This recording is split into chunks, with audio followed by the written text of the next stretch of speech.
infection. So there are things coming at us, and we're doing our best. We got 2 more shipments this weekend of PPE from the federal government. So that pretty much we set that aside for our healthcare workers, our EMS workers. But if we had to dip into that to keep staff safe as well, we would do that.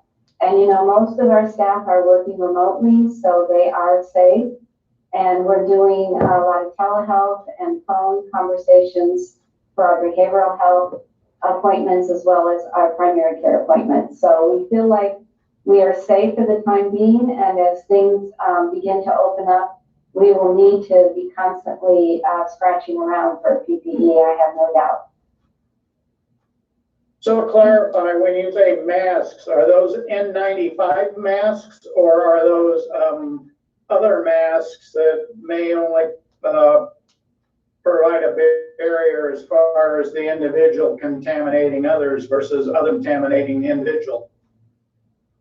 Yes, for staff, for county staff, we are only using cloth masks. We do not have our PPE up to a standard that we could hand those out to staff. Those are just really for people that may come in contact in the healthcare field with somebody that's a potential positive. Okay, thank you. Do you think there'll be a time when we will have N95s for all of our staff? I have no idea how to answer that question. Okay. Thank you. Rebecca, I just want to clarify that for our staff is still seeing patients in person, that we do have proper PPE for them, and that those people are not necessarily wearing cloth masks that you were meaning, just our kind of non-healthcare staff. Exactly, that's correct. Great, thank you. All right, any other questions for public health? All right, we're going to move on then. We have Congressman Kurt Schrader joining us today. Thank you for being here with us. We were hoping you could just kind of provide an update from the federal end of things. We had an update from the state end of things last week. So hoping you can kind of tell us what's been done, what's going to be done at a federal level. And then we have time for questions. And then we also have Chris Graham from Wyden's office and Stacy, I believe, from Merkley's office here to kind of fill in after you're done as well from things happening in their offices. Oh, you're on mute, Kurt. Not anymore. I think you can hear me now. Well, thank you. Thanks for letting me join everybody. It's kind of good to catch up with what's going on in Lincoln County, all the good work you, the commissioner, are doing, and your public health folks. I've reached out several times to some of you and some of your providers, the stuff you're doing for the kids, nutrition stuff. Very innovative, very, very cool. Neat to see that these kids that are not going to school still getting access to some good nutrition. Hugely important. And a big part of what we were trying to do in our various packages that we put out. Guess I'll run real quick through a couple and then focus on the last. But as you know, we put out basically 4 different aid packages to the country. And I'd argue respectfully that for the United States Congress, it doesn't oftentimes work very well together or in a very timely manner. Got it done in pretty short order, by the end of the first week in March, which is, roughly a month after the first case, original first case was documented in our country. We put out the first package, $10 billion. That's a lot of money in my book, to go after the virus itself and, treatment, develop a vaccine, better diagnostics, PPE gear, healthcare provider assistance, all that stuff. First tranche.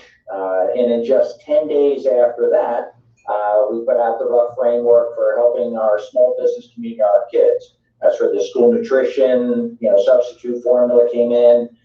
That's where we talked about making sure that there was unemployment insurance, family leave, paid leave, and potentially tax credits for small employers, so that they could actually do this, because they don't have a fountain of cash in their back pocket. That if they're a small business like I was with my veterinary office or my farm, that it's paycheck to paycheck. You don't have the ability to build up huge cash reserves like these bigger companies. And then the big enchilada was, of course, the CARES package 10 days after that. So within a month, those three packages came out, and that CARES package had over $2 trillion worth of assistance, trying to figure out, and this is all new, folks. You know, we're playing this game for the first time, same as everybody else in this country. So you can take pot shots if you want, but I'd say if you're working through this in this sort of fashion, with the goal being get the aid out first, worry about the malingerers and the fraud second, probably a good call. We're going to get beat up for that, I know, but you want to make sure that the folks get the assistance when they need it. And it's been tough to do. I mean, a lot of these systems are totally new. We've seen it in our own state, the unemployment department, or the employment department being a little overwhelmed. A lot of Washington, D.C.'s agencies have the same antiquated computer systems, very tough to work through. The Small Business Association administration has never given out money directly. This is a whole new thing for them. Ideally, it's a way to get by having to go through the lender process you do with a Paycheck Protection Program. But with the disaster loans, the goal is to get that money out fairly quickly. But overall, the SBA's computer system had crashed. We know that. But they got some help in short order. Within, I think, 4 or 5 days, they were back up with a much more robust system. To my knowledge, it has not crashed, taking thousands of applications a day at this point in time.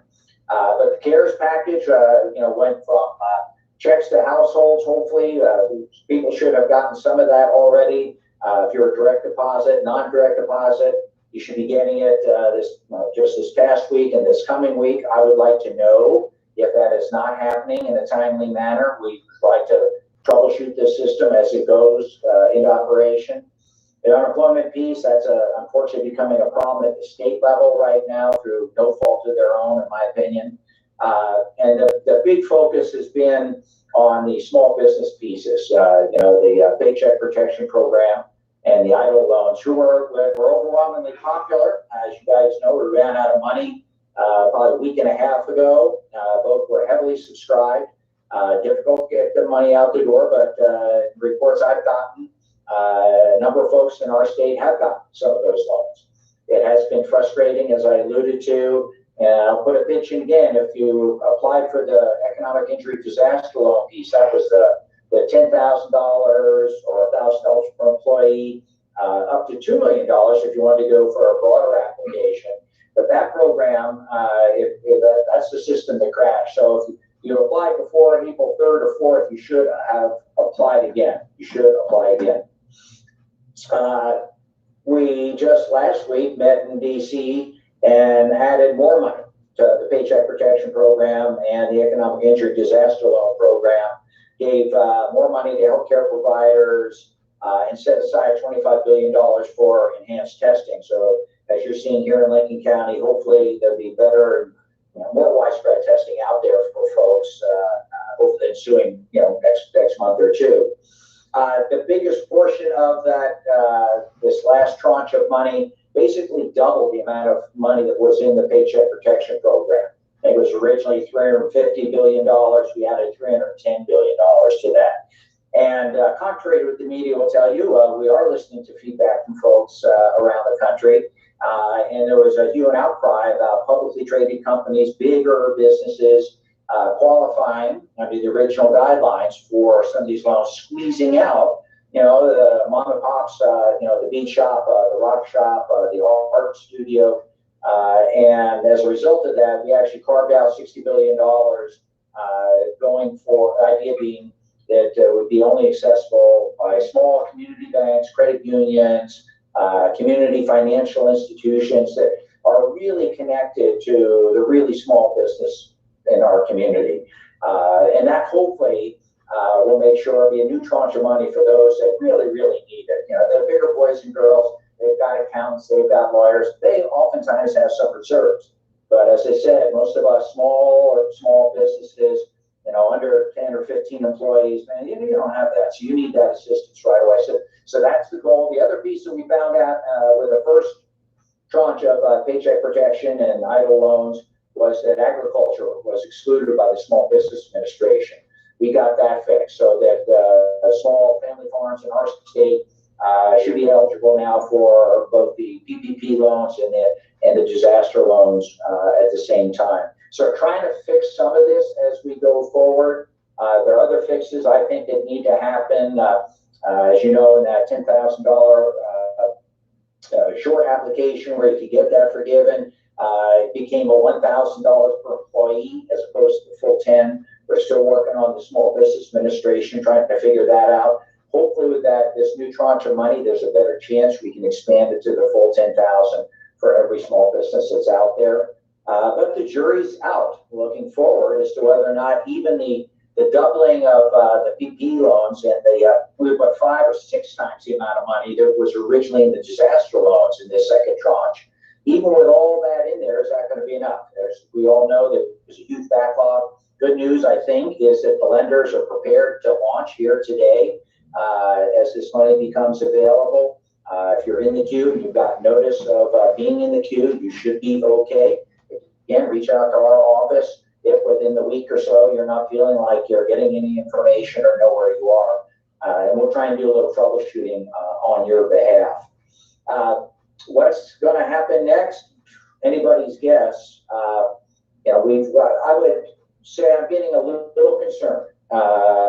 Number one, our goal should be to take care of these small business people and their hourly employees. Those are the folks that are most in danger throughout this, COVID crisis over the next month and a half. That's where our assistance needs to go. We're getting lots of tangential requests now that, my business, my home, my bank, my airline sort of maybe is affected because of this, that, and that. We're going to have to look at this very, very carefully. I think there are cases to be made that there are a lot of secondary and tertiary side effects and impacts as a result of COVID. We're going to have to tailor our fixes pretty tightly to those that are immediately impacted. And again, I'd say it's, frankly, the small businessmen and women and their hourly employees. That's the lens through which I'm looking at that. And that would include small farms, small family farms with that. Give perspective, just to give you all a little bit of perspective, this package that we put out now are nearly $2.5 trillion. $2.5 trillion in 1 month. 1 month.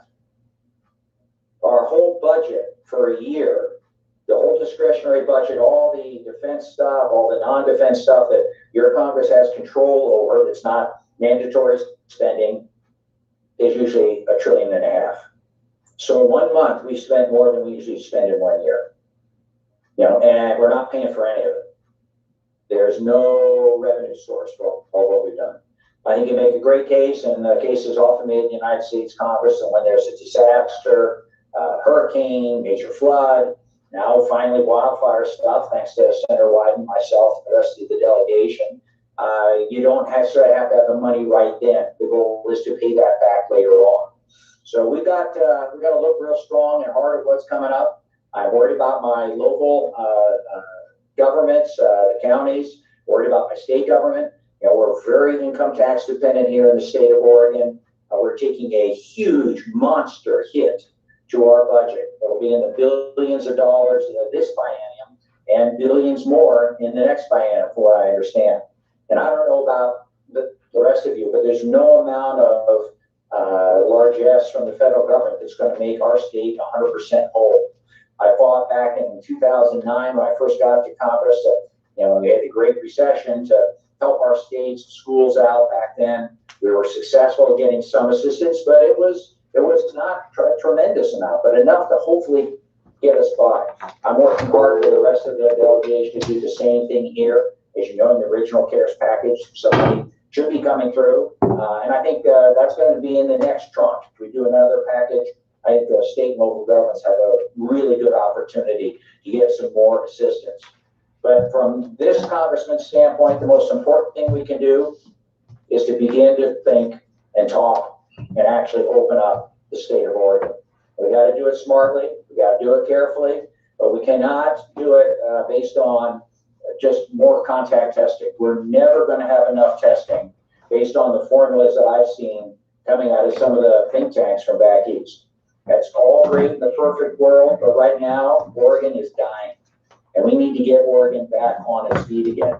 That means getting people back to work, opening up some of these small businesses. Where the key, in my opinion, is the PPE gear.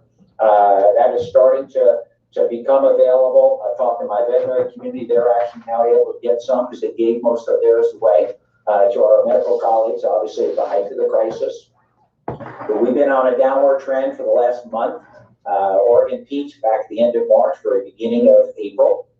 So it's now time, in my opinion, for us to really work and think together. A lot of it's going to fall, fortunately, or fortunately, to our county commissioners, according to the governor, to figure out how best to do that. What's the smartest and safest way? Coast has some unique challenges as the playground from people from Portland, and that poses a real risk, I think, to you guys. It's an opportunity, but it's a real risk. And how to figure that out, I don't envy you. I'd be glad to work with you in any way I can. But it's going to, we're facing challenges. We're trying at the federal level to step it up. We're now looking at we actually passed a big oversight bill as part of this last package, appointing a committee to really look into it. And, you know, those of you that are trying to defraud the system, we're going to go after you. We're going to go after you real bad.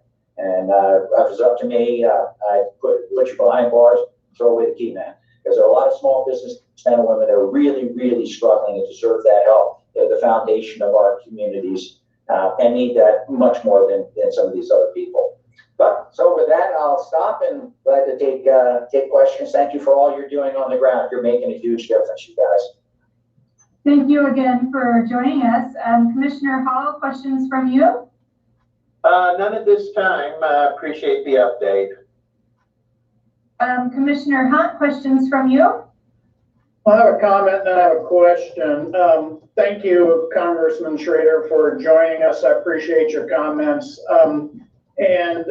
You and I know that small business in Portland or even in the Valley is different, i.e. a lot smaller in the rural parts of our state. So I appreciated your comments about the money that's available for small businesses, but noting that small businesses in Lincoln County and other rural parts of the state have struggled really to access those funds. So appreciate your efforts to try to improve that access to the truly small businesses that are in our state. So my question is, I've gotten some emails that indicate you're not in support of the fourth bipartisan stimulus package. Can you clarify that? No, I don't know where that came from. You know, we just voted on it depends on how you number, right? But this is the fourth package we put out, and very totally supportive of the package. The program was oversubscribed and needed to be added to. And again, as I said before, to me, the small business piece is probably the most important piece that we need to work on at this point in time. I think we'll probably need more money. We should pause a little bit here, obviously, and let's see what the take-up is of the new funds that we've just put out. A lot of the lenders have finally gotten their act together, figuring out what their rules of the road are, because it takes a little while from just so the average person understands. And I was guilty of this when I first got to Congress, and you pass this bill, you think, okay, game over, done. You know, I did that in the Great Recession. We had, you know, picked up past Dodd-Frank. It's good. Okay, yeah, we're capitalized. So we're all good. I remember coming home, and for the next 4 months, the banks kept saying, what the hell are you talking about? We haven't seen anything yet. We don't have any idea what the rules are. We understand you did some. So it takes a while, and we're trying to do this now in record time. We're trying to do this in a matter of weeks, not months. And so they're getting that stuff together. And I'm very, let's figure out how it's all working out. I think there'll be more money for small businesses. I think there'll be money for the counties and states, hopefully going forward. Beyond that, it'll just kind of depend on where the weak spots are, I suppose, and what we can do and fill them in. No, I appreciate your comments, and I certainly support the efforts that you've been making for our district and for the state. But you might get some emails about people that apparently have been misinformed about the support that you've been providing. So again, I thank you and appreciate you taking the time to share some comments with us. Please do it, Doug.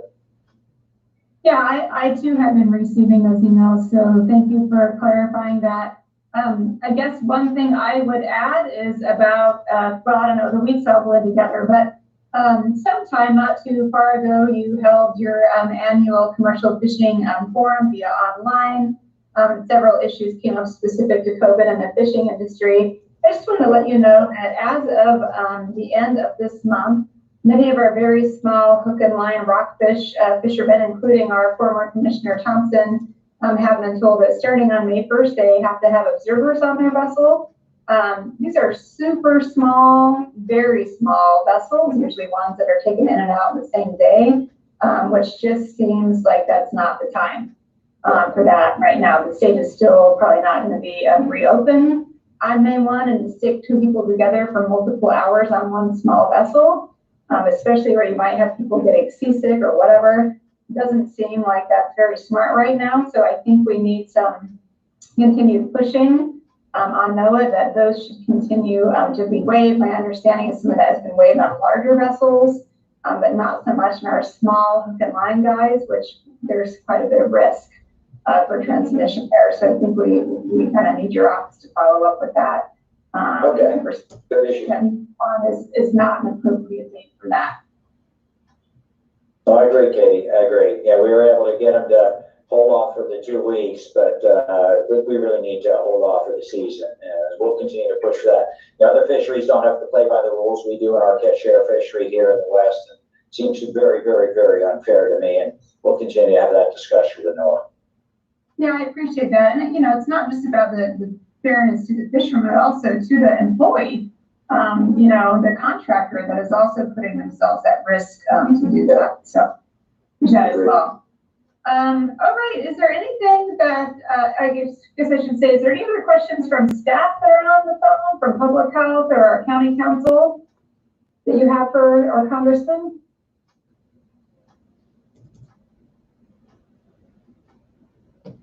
No. Okay. Do we have any other updates or things that Fritz or Stacy would like to add to what the congressman has said? Hey, this is Stacy. I don't think so. I think the congressman did a great job covering it, and you know, so please do invite us another time if you'd like more updates. I know we're happy to jump on anytime. Great, thank you. Fritz? Do what Stacy said. Okay. Well, thank you so much for joining us, both to Congressman Schrader and Stacy and Fritz. We really appreciate having such good relationships with our federal partners. I feel like it's this whole crisis has really just brought into context how important those relationships and having a nice working relationship are. I feel really grateful to have such a good relationship with you and your office and all of our state partners as well. So thank you for joining us. We hope you stay safe. You're welcome to, you know, talk about vacation rentals, which is what we're doing after this if you want, but I know you're busy, so feel free to get off as well. I may have to, you guys, but hang in there. You're doing great work. I really appreciate what you're doing, and let's stay in touch, obviously, over the next couple of months as this plays out. Okay, thank you so much. Thank you, Congressman. Take care. Stacy and Fritz, thank you. Thanks so much. Thank you. Hope to see you all soon. Bye. Right. Okay, moving on to decision and action items. This is talking about resolution 20-27-4A as an apple, extension of short-term rental license suspension. Before we have Council Belmont talk about this, I want to provide some clarity. There are actually two things we are talking about today in regards to short-term rentals. One is about the extension of our order that closed short-term lodging facilities, including short-term rentals, but as well as hotels and motels, RV parks. That discussion is taking place today at 1:30 with our cities. What we're talking about today, Order 27 or Resolution 27-27-4A, is a different matter. This has to do with, I guess, about 60 days ago, the county was discussing possible changes in its, quote, normal kind of pre-COVID short-term rental license program. And we put in a 60-day suspension of new licenses to allow ourselves time to get our code enforcement officer on board, as well as get some new software to help us manage our vacation rentals better. We put that in place, hoping that at 60 days we would come back and look at other management type programs or see if those two pieces kind of came in place. And then COVID happened. So a lot of the things that, we were hoping to have done did not get done because we were in a state of emergency. In fact, I think we filed our emergency a couple of weeks after that. So we're specifically talking about that at this time, not the order that closes short-term lodging because of COVID. That's taking place later today. So I just wanted to make sure people watching had some clarity on that. And with that, I will send it over to I'll let Wayne Belmont, our county counsel, take it over from here. Good morning, commissioners, and thanks for that introduction, Chair Jacobson. And that is the case. What we're looking at today was this resolution number 20-4-3B, which we adopted actually in early March. It was about 8 or 9 days after that we did our declaration for the COVID emergency. So very close in time frames here. And what we were attempting to do with the temporary suspension of new short-term rental licenses was to really take a comprehensive look at our licensing standards, our program operations, enforcement actions, and look at the possibility of new provisions for the licensing program. And of course, when COVID came along, all of our energy and resources have been devoted to responding to the pandemic.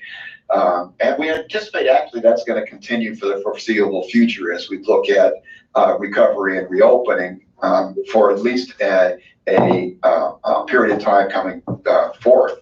We're going to continue to be focused on COVID-19.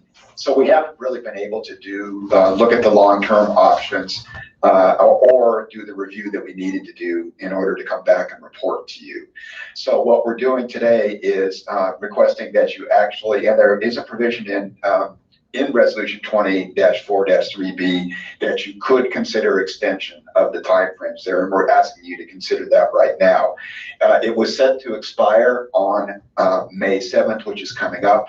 And what we're recommending you do is extend it out to September 30th, 2020 to again allow us to focus our energy and resources on the COVID-19 response, but then start the process of doing the thorough review we need to do to come back to you.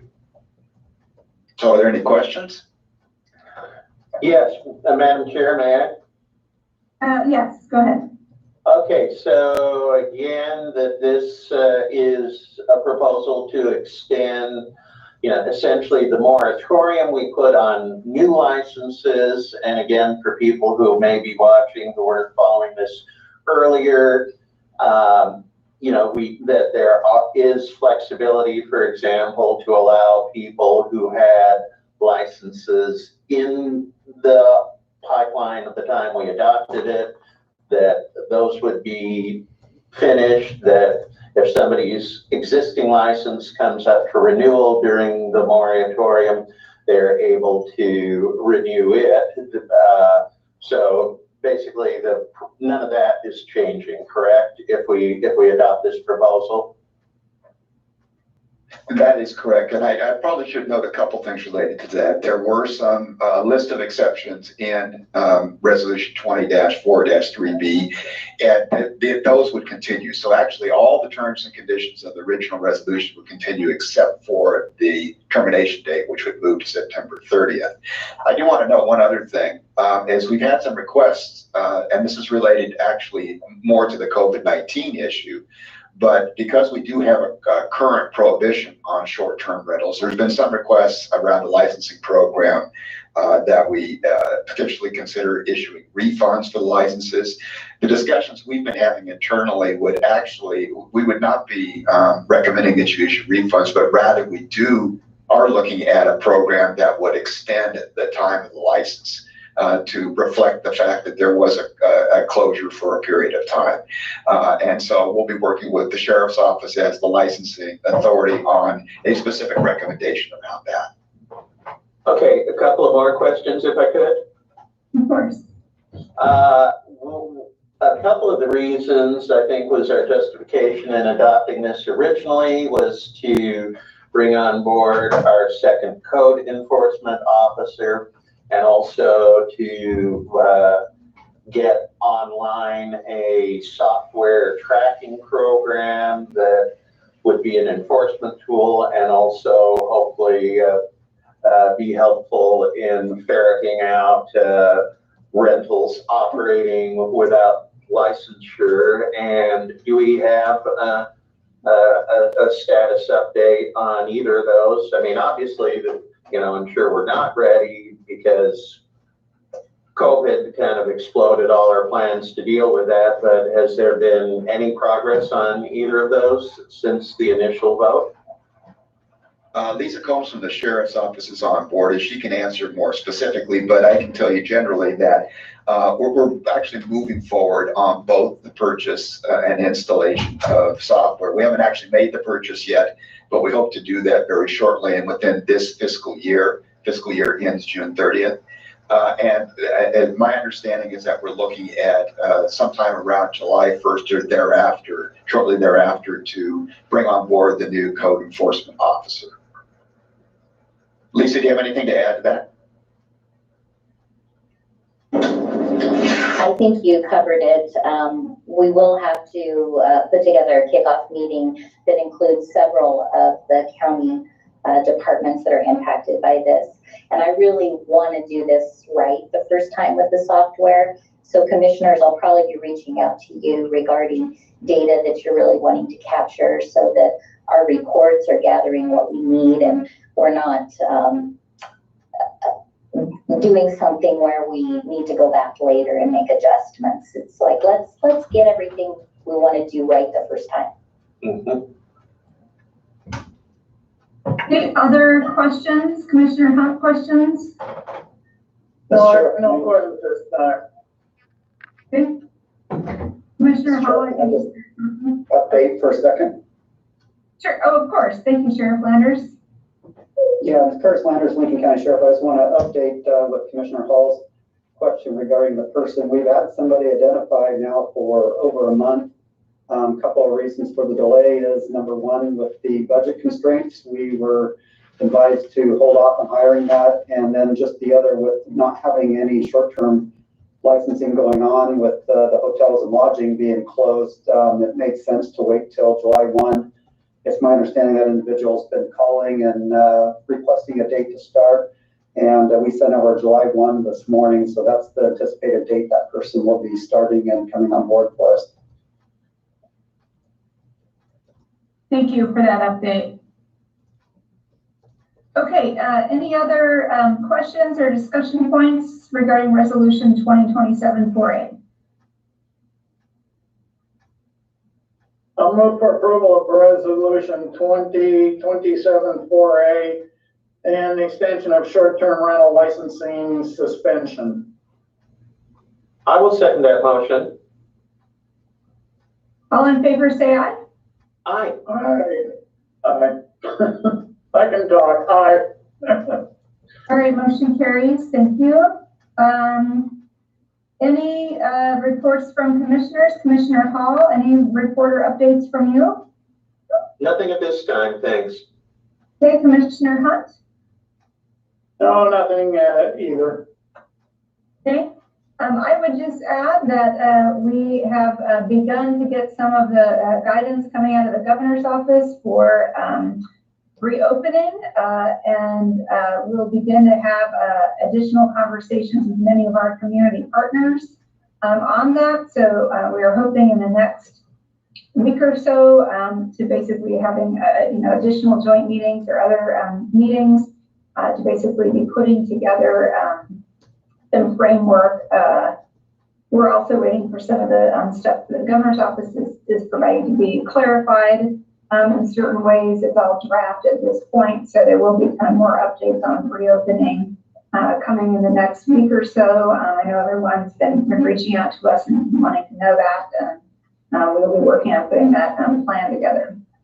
Other scheduled meetings today, Monday, April 27th at 2020 at 1:30 p.m. We'll have a virtual meeting of the Board of Commissioners and mayors and councils of Lincoln City, Depot Bay, and Newport, Toledo, Siletz. Walport Yachats and the Confederated Tribe of Spots Indian, as well as some other partners in the fund as well. And that is basically to discuss an extension of the order, which is scheduled to expire April 30th, extension to the order that basically limits short-term lodging due to COVID. Additionally, we have a joint meeting with the city of Depot Bay, April 29th at 6 p.m. Again, that's a virtual meeting.